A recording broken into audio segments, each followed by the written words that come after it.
நேயர்களே, தற்போது இந்திய அரசியல்ல சாதிவாரி கணக்கெடுப்பு ஒரு பெரும் மாற்றத்தை ஏற்படுத்துமா என்ற தேசிய அளவிலான ஒரு அனலைஸை நாம் பார்க்க போகிறோம். கடந்த 11 ஆண்டுகளாக சாதிவாரி கணக்கெடுப்பிற்கு பாரதிய ஜனதா மறுத்து வந்த நிலையில் தற்போது அவர்கள் ஏன் சாதிவாரி கணக்கெடுப்புக்கு ஆதரவு அளிக்கிறார்கள் என்ற கேள்வி சமூகத்தில் தொங்கித்தான் இருக்கிறது. மிக முக்கியமாக பாரதிய ஜனதாவினுடைய தாய் அமைப்பான RSS அது ஒரு சனாதன கட்டமைப்பை மேற்கொண்டு வரும் உயர் சாதி அமைப்பு என்பதில் எந்த மாற்று கருத்தும் இல்லை. இந்து என்ற அடையாளத்திற்குள் மக்களை ஒருங்கிணைத்து இதுகாரம் மாபெரும் வெற்றியை ஈட்டியிருக்கக்கூடிய சனாதன உயர் சாதி அமைப்பான RSS ஒரு பெட்ரானல் ஆர்கனைசேஷன் பாரதிய ஜனதாவின் அவர்கள் வகுக்கும் கொள்கை கோட்பாட்டை மீறி பாரதிய ஜனதா என்கின்ற அரசியல் முகம் எந்த நிலையிலும் மாறிவிட முடியாது. அப்படி என்றால் 11 ஆண்டுகளாக ஏன் சாதிவாரி கணக்கெடுப்பை பாரதிய ஜனதா அனுமதிக்கவில்லை? இந்துக்கள் என்று அழைக்கப்படும் இந்திய சமூகத்தில் SC/ST பிரிவினர்களும் உயர் சாதிகள், other backward community, most backward community, இன்னும் ஒடுக்கப்பட்ட மிக நெறிவுக்கு உள்பட்ட பல சமூகங்கள் இந்து என்ற பிரிட்டிஷார் அடையாளத்திற்குள் கொண்டு வரப்பட்டாலும் அவர்களுக்குள்ள சமநீதிகள் இதுவரை இல்லை. ஒரு டிஸ்கிரிமினேஷன், பாகுபாடு தொடர்கிறது என்பதும் ஒரு டிஸ்பாரிட்டிஸ் அமங் த சொசைட்டி என்றும் சொல்லப்படுகிறது. ஆனால் உயர் சாதியினர் தொடர்ந்து EWS என்று அழைக்கப்படுகிற எக்கனாமிக்கலி வீக்கர் செக்ஷன் என்ற ஒன்றை கொண்டு வந்து சமூக நீதி என்ற ஒரு அமைப்பில் இல்லாத ஒரு புதிய ஒன்றை அவர்கள் உள்புகுத்தி இருக்கிறார்கள் என்ற குறையும் இருக்கிறது. சாதிவாரி கணக்கெடுப்பிற்கு முன்பு சமூக நீதி கணக்கெடுப்பில் இடஒதுக்கீட்டு கொள்கையில் சமூகங்கள் சார்ந்து ஒரு சமூகம் இருக்கிறது. அவர் தலித்தாக இருக்கிறார் என்றால் அவர் தலித் என்ற அடையாளத்திற்குள் இருந்து எந்த காலத்திலும் அவர் விடுபட முடியாது.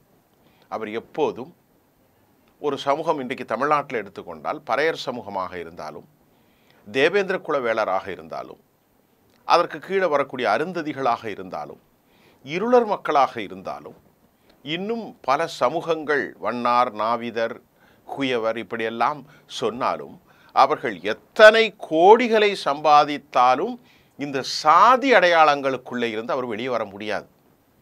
ஏனென்றால் இன்றைக்கு கல்வி கற்ற நிலையிலும் சாதிய போக்கு, சாதிய சிந்தனை, சாதிய அடையாளங்களை அறிந்து கொள்வதில் சமூகம் அவ்வளவு அக்கறை காட்டுகிறது. ஆனால் வெளியே சாதிலாம் யாரும் பார்க்கறது இல்லையே அப்படின்னு சொல்கிறோம். ஆகவே தான் சமூக நீதி அடிப்படையில் பிற்படுத்தப்பட்ட மக்களுக்காக மேலே வருவதற்கு, கல்வி பொருளாதாரத்தில் வருவதற்கு இதை நாம் கொண்டு வந்தோம். ஆனால் இங்கே EWS எப்படி புகுத்தப்பட்டது அது ஒரு பக்கம். அந்த விவாதத்தை நாம் தள்ளி வைத்து விடுவோம். 11 வருஷத்துக்கு அப்புறம் பிரதமர் மோடி அவர்கள் அறிவித்திருப்பது நாங்கள் கூறியதன் வெற்றி என காங்கிரஸ் புகழாரம் சூட்டுகிறது. முதற் கேள்வி, காங்கிரஸ் கட்சி ஆட்சி செய்த 60 ஆண்டுகளில் என்ன செய்தார்கள் என்ற கேள்வி ஒரு பக்கம் இருந்தாலும் திரு ராகுல் காந்தி அவர்கள் தற்போது ஹிந்துத்துவாவின் வலிமையான பிரச்சாரத்தை முறியடிக்கும் நோக்கத்தோடு அவர் சாதிவாரி கணக்கெடுப்பை கையில் எடுத்தார். இந்துத்துவா கடந்த 2013-14 முறைமைப்படுத்தப்பட்டு அது கடுமையான வீச்சை இந்தியாவிலே 2002ஆம் ஆண்டு குஜராத் சம்பவங்களுக்கு பின்பே அது பேச்சு பொருளாக மாறியது. அந்த ஹிந்துத்துவாவின் ஏற்பட்ட ராமஜென்ம பூமி 1992க்கு அப்புறம் இந்தியா புதிய அரசியலை நோக்கி சென்றது. 1989ஆம் ஆண்டு VP சிங் மண்டல் கமிஷனை அமல்படுத்த அந்த மண்டல் 79-80களில் ரெக்கமெண்டேஷன் செய்வது இந்தியாவில் உயர் சாதியினர் மத்தியில் பெரும் கொந்தளிப்பை வட இந்திய அரசியலில் ஏற்படுத்தியது. தமிழ்நாடு தந்தை பெரியாரின் மண் என்று இங்கு ஒரு பெரிய குழப்பம் ஏற்படாவிட்டாலும் இது நீர் பூத்த நெருப்பாக இருந்து கொண்டிருக்கிற நேரத்தில் 2014க்கு பின்பு 25க்கு வரை நேற்றைக்கு அஸ்வினி வைஷ்ணவ் அறிவித்திருக்கிறார், மத்திய அரசு சாதிவாரி கணக்கெடுப்பை முன்னெடுக்க போகிறது. இப்போ என்ன கேள்வி அப்படின்னு நம்ம பார்ப்போம். எவ்வளவு காலம் நீங்கள் ஹிந்து மத வெறுப்பை வைத்து ஆட்சியை செய்ய முடியும்? ஹிந்து மக்களிடத்திலே பொது எதிரியாக பாகிஸ்தானையும் முஸ்லிம்களையும் ஒன்றிணைக்க கட்டமைக்க விரும்புகிறது ஆர்எஸ்எஸ். ஹிந்துக்களை ஒரு குடையின் கீழ் கொண்டு வரும். ஆர்எஸ்எஸ் அமைப்பின் பல்வேறு அமைப்புகள் ஹிந்து சனாதனத்தை முன்னெடுத்தினாலும் அந்த வருணாசிரம வேத கால முறைமைகளை கைவிடுவதற்கு அவர்கள் தயாராக இல்லை. ஹிந்து என்று நாம் வாக்களிப்பதில் இருந்து கொள்வோம். இஸ்லாமியர்களுக்கு கிறிஸ்தவர்களுக்கு எதிரான வெறுப்பை நாம் வைத்துக் கொள்வோம், அது அரசியல். ஆனால் மற்ற விவகாரத்தில் வேதங்கள் படிப்பதிலும் திருக்கோயில்களிலே பூஜை அர்ச்சகை செய்வதிலும் சாதிய கட்டமைப்புகளை பேணுவதிலும் நாம் அப்படியே இருப்போம். ஆனால் அரசியலில் தங்களுக்கு பொது எதிரியாக முஸ்லிம்களை நாம் கொண்டு வருவோம். இதுதான் அவர்களுடைய திட்டம். இதில் எந்த சந்தேகமும் இல்லை. இதில் சொல்கிறதுக்கு எனக்கும் ஒன்று வித்தியாசம் இல்லை. அது ஒரு மாபெரும் வெற்றியை அவர்களுக்கு கொடுத்தது. விளைவு உத்தரப்பிரதேசம், பீகார், மத்திய பிரதேசம், ராஜஸ்தான், குஜராத், டெல்லி, கர்நாடகா, இப்படி எல்லா மாநிலங்களிலும் மாபெரும் வெற்றியை பாஜக பெற்றது. இன்றைக்கும் அவர்கள் தங்களுடைய கட்சியை தக்க வைத்திருப்பதன் ஃபண்டமெண்டல் அந்த வேர் ஆழம் ஹிந்துத்துவம். அதை ஒன்றுமே செய்ய முடியாது. அப்போ அவர்கள் அதை நிறைவேற்றி காட்டினார்கள். முதல்ல ராம் ஜென்ம பூமி அத்வானியால், முரளிமகர் ஜோஷியால், உமா பாரதியால், வினாயக் கட்டியாரால் உடைக்கப்பட்ட அது பெரும் சர்ச்சைக்குள்ளாகி சர்வதேசத்தின் கவனத்தை ஈர்த்த போதும், இந்தியாவில் பெரும் மதக்கலவரம் வந்துவிடும் என்ற நிலையிலும் ரஞ்சன் கோகாய் வழங்கப்பட்ட அந்த தீர்ப்பினால் ராமருக்கு கோயில் அவர்கள் சிறப்பாக கட்டி முடித்து இன்றைக்கு பெரிய அளவில் அதற்கு பூஜைகள் நடந்து கொண்டிருக்கிறது. மக்கள் லட்ச மக்கள் போய் வருகிறார்கள். முஸ்லிம்கள் அமைதி காத்து விட்டார்கள். அப்போ ஒரு வியாபாரத்தை அவர்கள் கையில் எடுக்கிற போது எவ்வளவு காலம் ராமர் கோயில் வியாபாரத்தை கையில் எடுக்க முடியும்? ராமருக்கு கோயில் கட்டியாச்சு, முடிஞ்சது. அப்புறம் மறுபடியும் ராமருக்கு நாங்கள் கோயில் கட்டினோம், எங்களுக்கு வாக்கடிங்க என்று சொல்ல முடியாது. மக்கள் அதை பார்க்க மாட்டார்கள். இரண்டாவதாக காஷ்மீரில் 370 ஓப்ரிகேஷன் அதை கொண்டு வந்தார்கள். இன்றைக்கி காஷ்மீரினுடைய எக்ஸிஸ்டன்ட் கிரைஸ் என்னங்கிறத மக்கள் புரிந்து கொண்டார்கள். புல்வாமா தாக்குதலில் பிரதமர் மீதே சத்யபால் மாலிக் வைத்த குறைகளும் நமக்கு தெரியும். இப்பொழுது மீண்டும் முஸ்லிம்களை கார்னர் செய்திருக்கிறார்கள். ஆக இதுவும் அவர்களுக்கு வாக்காக அமையுமா என்று நமக்கு தெரியாது. மூன்றாவதாக யூசிசி காமன் சிவில் கோட், எல்லோருக்குமான ஒரே சட்டம், அது சாத்தியமா? இந்து மதத்தில் பல சாதிய பிரிவுகள், பல சடங்குகள், உணவு கலாச்சாரம், பண்பாடு, சொத்துரிமை எவ்வளவோ இருக்குது. அதை கொண்டு வர முடியுமா? டிராஃப்ட் கொண்டு வரல. அப்போ அவர்கள் இதுவரை தங்களின் பொது எதிரியாக முஸ்லிம்களை மட்டும் நிலைநிறுத்தி வெற்றி பெற்ற நிலையில் ராகுல் காந்தி போன்றவர்கள் தற்போது பிஜேபிக்கு மாற்று ஆயுதமாக எதிர்க்கட்சிகள் எடுக்கிற இந்த சாதிவாரி கணக்கெடுப்பு இப்போ ஏன் கொண்டு வந்தாங்க? குறிப்பாக தங்களுடைய வியாபாரத்தினுடைய கடந்த கால பேஷன், கடந்த கால ஸ்டைல், அது விற்பனைக்கு இனி சந்தையில் பெரிய அளவில் அவர்கள் கொண்டு செல்ல முடியாது என்பதை பாரதிய ஜனதா உணர்ந்திருக்கிறது. அந்த உணர்ந்ததின் விளைவாக அண்மையில் சி ஓட்டர்ஸ் ஒரு கருத்து கணிப்பை பீகாரில் நடத்தினார்கள். சி ஓட்டர்ஸுடைய கருத்து கணிப்பு வலதுசாரி ஆதரவாக இருக்கும் என்று சொன்னாலும் அந்த கருத்து கணிப்பில் அவர்கள் வெளியிடப்பட்ட தரவுகளில் யார் முதல்வராக ஆக வேண்டும் என்று எடுத்தார்கள்.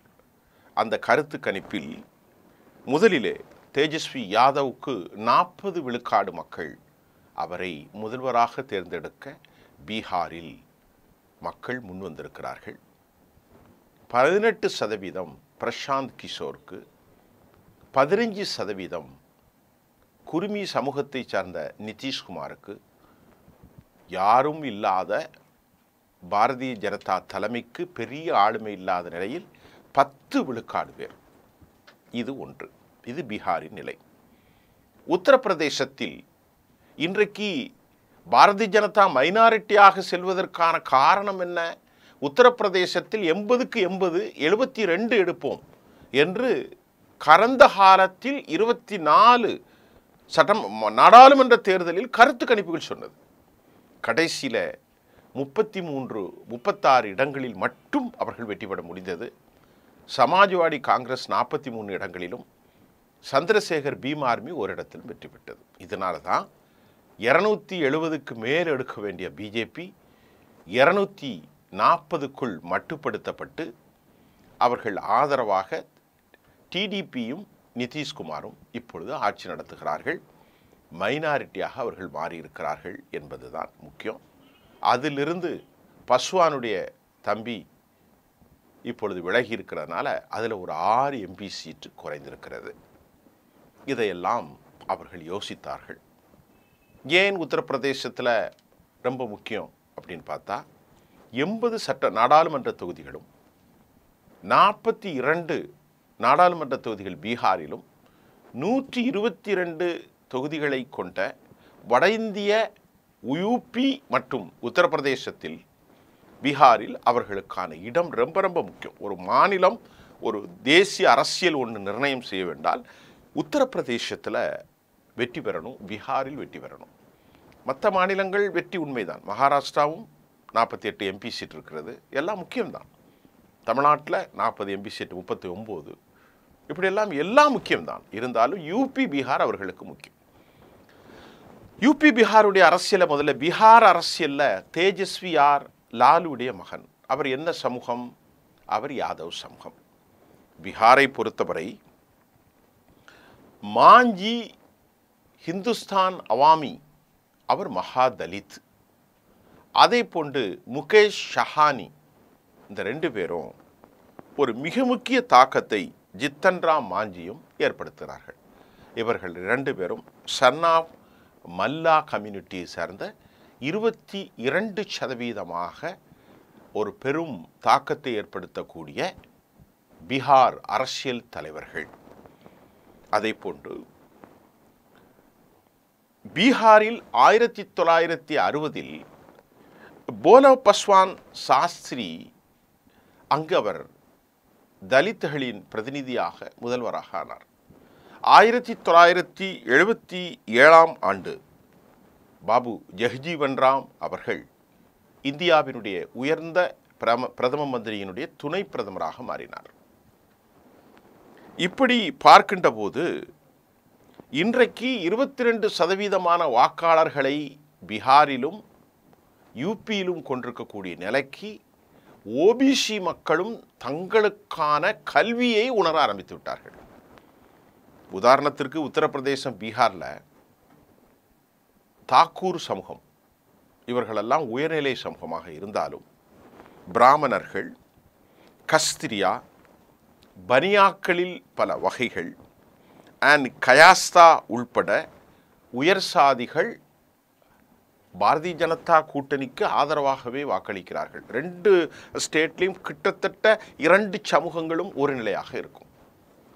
அடுத்து ஓபிசியை பார்த்தீங்கன்னா Yadav committee, Kurmi community, Lodha community, Kori community, Jat என்கின்ற ஜத்தவ் ஜாட் அவர்கள், அது மாதிரி கத்ரி ஓபிசி, இவர்களெல்லாம் அப்பர் காஸ்ட் ஓபிசி, தலித்துகள், எஸ்சி எஸ்டியில் நிறைய பிரிவு இருக்கிறது. நான் சுருக்கமாக சொல்லிட்டேன். இவர்களுடைய ரெப்ரசன்டேஷனாக Samajwadi party, Bahujan Samaj party, RJD Rashtriya Janata Dal, அது மாதிரி குருமிகள் கொண்டிருக்கக்கூடிய நிதிஷ்குமார். உத்தரப்பிரதேசத்தை பொறுத்தவரை 16 விழுக்காடு மற்றும் 14 மல்லா. இப்போ இவர்கள் அனைவரும் ஜித்தன்ராம் மாஞ்சி பீகாரில் இருந்தாலும் முகேஷ் ஷஹானி இவர்களுடைய தாக்கம் பெரிய அளவில் இருக்கிறது. இந்த 2 மாநிலத்திலுமே ஓபிசிக்களின் தாக்கமும், குறிப்பாக காஸ்ட் பேஸ் அரசியலை உலகத்துக்கு இந்தியாவுக்கு சொன்னதே இங்கே தான். அது பீகார் தான். ஜெயபிரகாஷ் நாராயணனை மறக்க முடியாது, ராம் மனோகர் லோக்கியாவை மறக்க முடியாது. அதன் சீடர்களாக வந்தவர்கள் தான் நிதிஷ்குமாரும் லாலு பிரசாத் யாதவ். ஆக இந்த கடந்த கால வரலாற்றில் மாநில அரசுகளுக்கு சாதிவாரி கணக்கெடுப்பில் ஒரு முழுமை. 1931 சாதிவாரி கணக்கெடுப்பு தொடர்ந்து நடந்து 1951 கைவிடப்பட்டு 1961 ஆண்டு அது தலித்துகள் கருத்து கணிப்புக்கு மட்டும் வைக்கப்பட்டு அதற்கு பிறகு 61 மாநில அரசுகள் இந்த ஜாதிவாரி கணப்பை எடுத்துக்கொள்ளலாம் அப்படின்னு சொன்னாங்க. அப்போ இந்த ஜாதிவாரி கணக்கெடுப்பில் உச்சபட்சமாக இன்னைக்கு கர்நாடகாவும் பீகாரும் எடுத்து முடித்தாச்சு. Telangana process going on.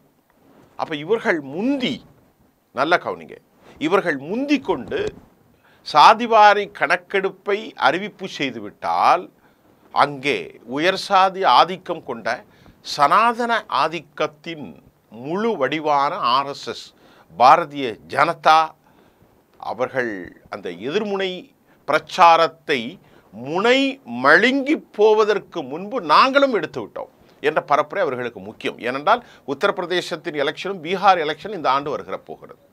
அவற்றில் பீகாரில் பிரச்சாரம் செய்வதற்கு இந்த சாதிவாரி கணக்கெடுப்பு முக்கியம். பீகாரில் இப்போது காங்கிரஸ் வலிமையாகி வருகிறது. காங்கிரஸினுடைய கன்ஹயா குமார், அதே போன்று RJDயுடைய தேஜஸ்வி, மார்க்சிஸ்ட் கம்யூனிஸ்ட் இவர்கள் ஒரு அணியாகவும், குர்மி ரொம்ப குறைஞ்ச சதவீதம் 3% கொண்டிருக்கக்கூடிய நிதிஷ்குமாரும் மற்றொரு அணியாகவும் பாஜகவும், அதே போன்று PK என்று அழைக்கப்படுகிற பிரசாந்த் கிஷோர் மற்றொரு அணியாகவும் இருக்கிற போது பாஜகவுக்கு இது கைகொடுக்கும். அதர் OBC என்று அழைக்கப்படுகிற அவர்கள் முற்போக்கு சாதிகளாக கொண்டிருக்கக்கூடியவர்களின் வாக்கை நாங்கள் பெறுவதற்கு, உங்களுக்காக பாருங்கள், கல்வி வேலைவாய்ப்பில் முக்கியத்துவம் கொடுப்பதற்கு நாங்கள் சாதிவாரி கணக்கெடுப்பை கொண்டு வந்து விட்டோம் என்று சொல்வதற்கு அவர்களுக்கு இது ஒரு வலிமையாக இருந்தது.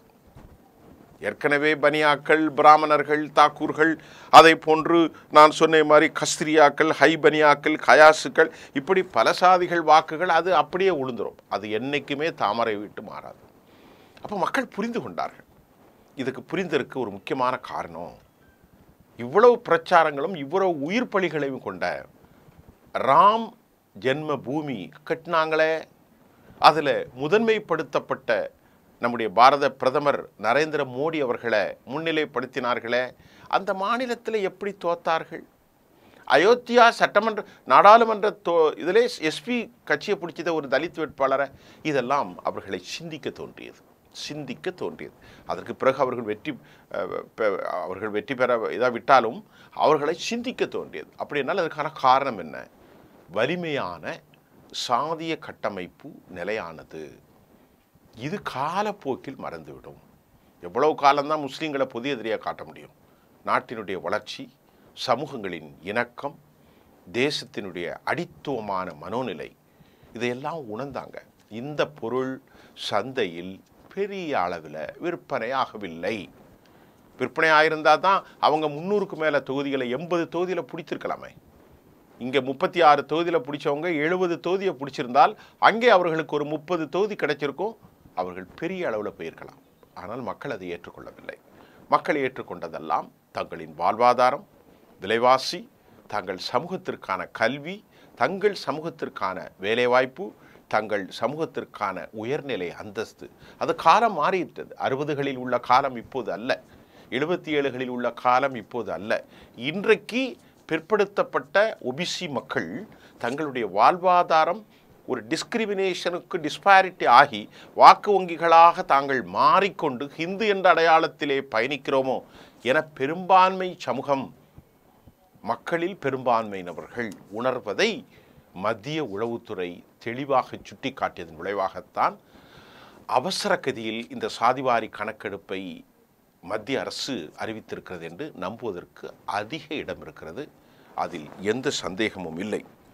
அதே போன்று இந்த எதிர்க்கட்சிகள் இதை எப்படி தங்களுக்கு சாதகமாக எடுத்துச் செல்லப் போகிறார்கள்? பீகாரில் வெற்றியை தவிர வேறு வழி இல்லை என போராட துவங்கியிருக்கிறது பாரதிய ஜனதா நிதிஷ்குமார் கூட்டணி. இளம் முதலமைச்சராக ஒரு வைப்ரண்டாக ஏற்கனவே குண்டாயுசமாக பார்க்கப்பட்ட ஆர்ஜேடி இன்று வளர்ச்சியை நோக்கி செல்கிறது என்கின்ற அனைத்து சமூகங்களுக்கான கட்சியாக அவர்கள் பார்க்கப்படுகிறார்கள். அதே போன்று நிச்சயமாக அகிலேஷ் யாதவ், பிரியங்கா காந்தியின் தாக்கம் என்ன, இதை எப்படி எதிர்கொள்ளப் போகிறார்கள்? உயர்சாதியினர் ரொம்ப கவனமாக புத்தி சாதுரியமாக காயை நகட்டுவார்கள். அதில் சுயம் சேவக் ஒரு காலத்திலும் பின்னடைவை சந்திக்காது. அவர்கள் கால நோக்கி எடுத்திருக்கிற அந்த சாதிய கட்டமைப்பில் ஒருவேளை நாளை பிரதித்துவம் உருவாகும் போது கட்சிகள் சாதி ரீதியாக பிளவுபட்டு விடுவார்கள். மக்கள் சாதி ரீதியாக தங்களுக்கு வாக்களிப்பவர்களுக்கு வாக்களிக்க ஆரம்பித்து விடுவார்கள். அப்போது ஹிந்து என்கின்ற அந்த கோர்வை ஓய்ந்துவிடும். தமிழ்நாட்டில் இன்றைக்கி அப்படி ஒரு சூழ்நிலையை பாமக உருவாக்கி இருக்கிறது. ஆக ஹிந்து என்பது ஒரு வெற்று கோஷம்தான் என்பதை வட இந்திய மக்கள் உணர்ந்ததின் விளைவை பாஜகவும் உணர்ந்திருக்கிறது. எவ்வளோ காலம் இந்த வியாபாரத்தை பண்ண முடியும்? ஒரு ஜாட்டோ, ஒரு குருமியோ, ஒரு யாதவோ, ஒரு தாக்கூரோ அல்லது வேறு விதமான ஒரு லோத்தா கமிட்டி, லோக்கல் கம்யூனிட்டி எவ்வளோ பேர் இருக்கிறாங்க, குருமியோ, இவர்கள் அனைவரும் நினைக்கிறாங்க தங்களுக்கு பின்னாடி ஒரு தங்கள் மக்கள் முன்னேற வேண்டும் என்று அவர்கள் விரும்புகிறார்கள். அதன் விளைவாகத்தான் சாதிவாரி கணக்கெடுப்பு இன்றைக்கு முன்னெடுக்கப்படுகிறது. அதனுடைய தாக்கத்தை அடுத்தடுத்த செய்திகள் பார்ப்போம். குறிப்பாக சிஓட்டஸ்டைய கருத்து கணிப்பில் ராஷ்டிரிய ஜனதா தளம் தேஜஸ்வி யாதவ் 40 விழுக்காடும், பாஜக 10 விழுக்காடும், நிதிஷ்குமார் 15 விழுக்காடும், பிரசாந்த் கிஷோர் 18 விழுக்காடும் பெற்றிருக்கிறார்கள் என்ற செய்தியோடு அடுத்த முறை உங்களுக்கு இன்னும் விரிவாக நான் தர காத்திருக்கிறேன். நன்றி.